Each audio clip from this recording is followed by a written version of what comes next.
On February 28, 2013, the International Crimes Tribunal sentenced Delwar Hossain Saidi, Vice President of Jamaat-e-Islami, to death for war crimes committed during the 1971 Bangladesh Liberation War.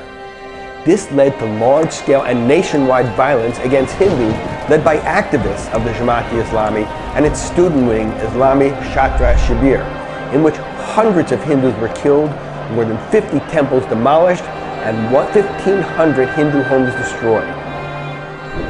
Now, a few months before that, in December 2012, Bangladeshi Home Minister Muhyiddin Khan Alamgir had questioned my right as a foreign citizen to raise the issue of the abduction of a 23-year-old Hindu woman, Eddie Biswas, from Bagarhat in southwestern Bangladesh. Her family had been told to abandon their small piece of land and leave Bangladesh. On his request, I sent the Home Minister all the available evidence of the case. Eddie remains missing to this day. She was probably converted, raped, and maybe even murdered.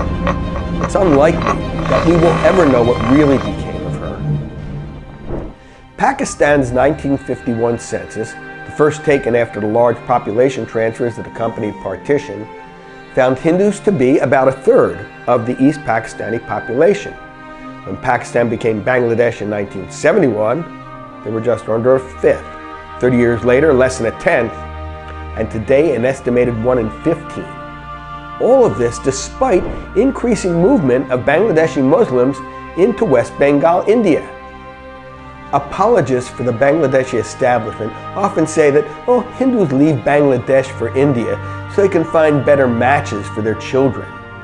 But as someone who has spent several years working with refugees from Bangladesh, I can tell you that none of them ever said they left their home country for better marital prospects. The disappearance of Bangladesh's Hindus has come about through continuous human rights atrocities that regularly include murder, rape, including gang rape, child abduction, forced conversion, religious desecration, and more. At the time of Bangladesh's liberation from Pakistan, Hindus bore the brunt of one of the largest genocides of the 20th century. 2.4 million Hindus were brutally killed, and most of Hindu-owned businesses were destroyed. Since then, remaining Hindus of Bangladesh have been at the receiving end of incessant and horrific violence at the hands of Islamists, a constituency that's gained a lot of power in the country. Every year since then, different parts of Bangladesh have witnessed organized violence against the Hindus. According to BJHM, an alliance of Hindu organizations in Bangladesh, in 2017 alone, 107 Hindus were killed, 31 abducted, 23 went forced conversion, 25 Hindu women were raped, and 235 temples were vandalized. Now, what's important to note from a tactical perspective is that the Bangladeshi government did not do these things, and that's one of the things that makes this so hard to get across to people. There are no concentration camps in Bangladesh, no gulags, no killing fields, no Hitler or Stalin. But do you think that matters to the millions of victims? Of course not. The Bangladeshis are guilty because government after government has created a culture of impunity that allows crimes against Hindus to go unpunished. A country where you are likely to be killed if you voluntarily change your religion from Islam to something else, and your killer will not be punished for it. But also a country where forced conversion to Islam is applauded. A country whose police and lawmakers act in accordance with that. In other words, killing a person who left Islam and abducting and forcibly converting a Hindu child to Islam both will win you praise. I have termed this human rights atrocity a quiet case of ethnic cleansing, because even though it has been proceeding for decades and victims number in the millions, very little has been said or done about it. Governments on every continent have been silent, so have their intelligence agencies. What is most puzzling is the silence of the next-door Hindu majority neighbor, India, Why Indians don't care is deeply unsettling. Equally bewildering is the silence of the global media. If I can verify these things with my meager resources, imagine what the major media could do. But where are the BBC, CNN, or others? Nowhere. Why are they not leading the charge to expose these crimes against Hindus? It surely is a quiet case of ethnic cleansing. But it need not have been quiet if only Hindus of neighboring India were more empathetic with their co-religionists across the border.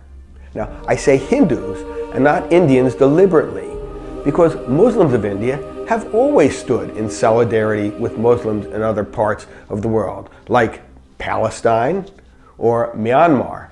For example, in 2012, a protest march called by Muslims of Mumbai against the treatment of Rohingya Muslims in Myanmar led to the Azad Maidan riots, resulting in 2 deaths and injuries to 45 policemen. The indifference of India's Hindus is impossible to explain. And even on the grounds of pure self-interest, India must work hard to protect the interests of Bangladeshi minorities, lest Bangladesh turn into a replica of Pakistan and the whole point of liberating it in 1971 is lost. Moreover, increasing Indian involvement with Bangladesh is particularly important now, as India is negotiating a free trade agreement with Bangladesh. Negotiating for equal treatment of all citizens under the rule of law must be included as part of trade negotiations. India must protect Bangladeshi Hindus by asking the Bangladeshi government to 1. Repeal the Vested Property Act that has legalized the seizure of most Hindu property in Bangladesh. 2. Prosecute and punish all those who commit these crimes against Hindus as they would other crimes, even if the leader is an imam. And 3. Sack any police or government employees who participate in cover-ups or in any way refuse to prosecute or punish the criminals. What is happening in Bangladesh is a quiet case of ethnic cleansing. As people of the same blood, it is morally imperative on India's Hindus to raise their voice and force the political leadership of your country to take action